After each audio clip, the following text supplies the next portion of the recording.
So I forgot all my vlogging gear, but I'm here with Allison at this cool abandoned church with my flash and the probably now aforementioned Canon 40mm STM lens on a Kipon EF-GFX adapter on my Fuji GFX. And see, these are the people who ruin it for people like us who like cool photos. Don't break and enter. And now I'm going to sit this down somewhere, somehow, so I can record this. I'm going to take a picture of this setup because this is by far the dumbest thing you could ever do with your phone.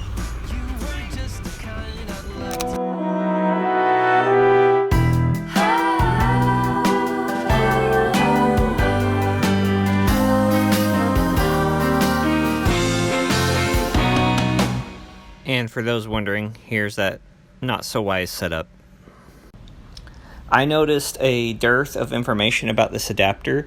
It was all over eBay, but it was hard to find even on forums where people had taken a dive on it.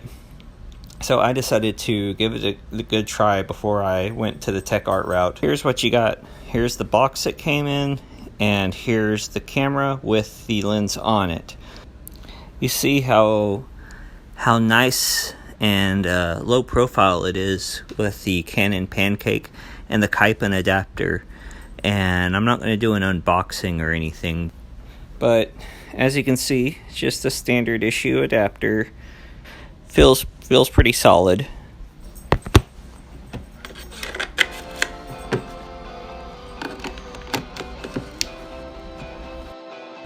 And here's a glimpse of a shoot I did with Allison where I first tested it out. It seems to grab autofocus fairly quickly and fairly accurately. You have to be careful, especially on wider apertures, but that's pretty much true for anything. Also on my mind is that I really didn't want to do gear reviews on this vlog. However, I realized that equipment really is involved in art making. It's something that is a conduit for our creativity. But you want something that works in harmony with you, something that helps you create, something that helps you not worry about the equipment. And though content matters so much and intention and everything, art still has to be pleasing to look at. And technique and equipment can have a good hand in that, even if they're not the only thing that matters. And a lot of times people do make them matter too much. I've mostly been using manual focus lenses for my personal work over the last possibly 4 or 5 years. And here you're seeing me enjoy using autofocus for personal work. It's kind of nice. Here's a quick look at what I was shooting here. Sharpness seems good, color rendition seems nice. And then the adapter stopped working. So yeah, the lens is currently dead, and we're back to my Minolta 45 and all that good stuff. And Minolta adapter. Good old standby manual glass. The error I got basically had the back screen flashing, and the one clue I had is that it seemed to show during, the half-second flashes that the aperture was there was an aperture problem.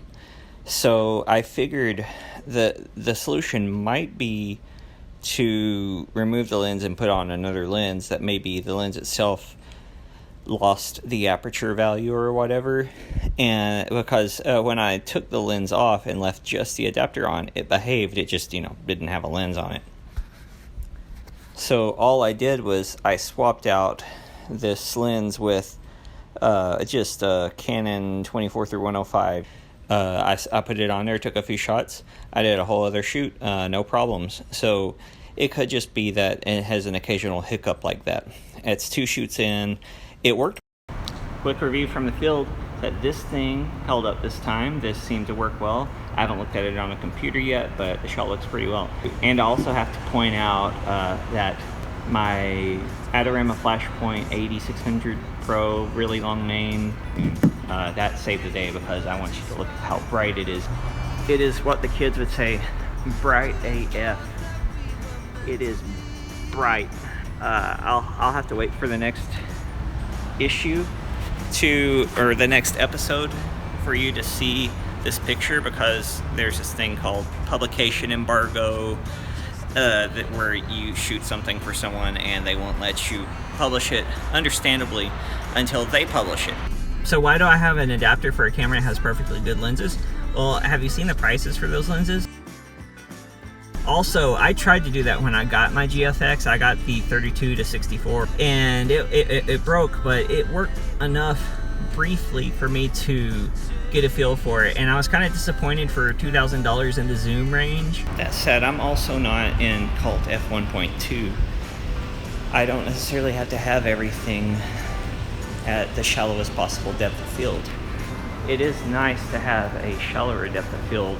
I like the separation. It reminds me of the separation you get from a view camera, which I would prefer to shoot everything with, but that's a whole other story. I like lenses with personality. Those Minolta lenses I use have a lot of personality. The slightly older Canon lenses I might use have a lot of personality. The newer Sigmas and the Fujis have a lot of sharpness and quality. They don't necessarily have the greatest personality. I think this is an offering.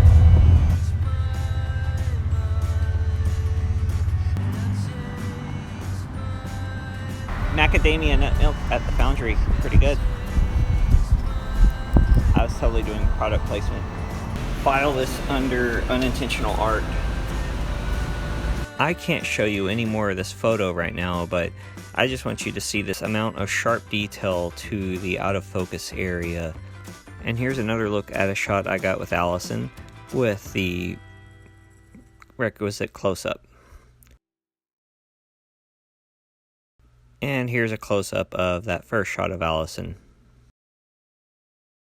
The Kipon firmware updating app does not work on High Sierra, on Mac OS High Sierra. I got around this by just using it on an older version. I used a laptop, my mom's actually, with an older version of the Mac OS. Worked beautifully, updated easily with that little update port, which I need to replug. I need to put the little cap back in there. Single shot autofocus would be what I would recommend. This one right here. Continuous seems pretty spotty, but with the 24-105 it seemed to focus well. Anything pretty modern, it seemed to focus well. However, every lens I tried except for a 300 f4, like really old pre-IS f4, had severe vignetting. And there's Maggie. It worked pretty trashy before I updated the firmware. I have to admit, I thought I was going to have to send it back. But after I updated the firmware and I updated the Fuji firmware, I'm pretty pleased. I'm pretty happy with it. I'm going to keep it. I'm debating what lenses to get with it next. And it's safe to say that I did not get paid by Kipon to say this. I am not sponsored in any way. I got this Kipon adapter because although I've read so many good things about tech art, I just couldn't afford that. It wasn't within my means. So this seems to put autofocus adapted lenses in my means for the Fuji GFX. And my conclusion is that I fully recommend this if you want to autofocus with your Fuji GFX. The catch would be that if you're going to buy like a Sigma or the 85 1.2, you might just go ahead and consider Fuji's native lenses, unless you're like a bokeh addict and you want that 1.2 or 1.4 on an even larger scale, so like the equivalent of less than 1 or whatever it is. So if you're into that, then maybe consider that. But otherwise, for your wide and mid range and your your standard autofocus, and especially if you have Canon already, I think it's a great way to go. Probably stay on the main roads, you know, the popular lenses. I don't know how this performs with lesser known things. It could be trouble. But hey, if you have any questions about it, let me know. Special shout out to Kipon customer service. They wrote me back on Facebook, and they also sent me a message to check in on me.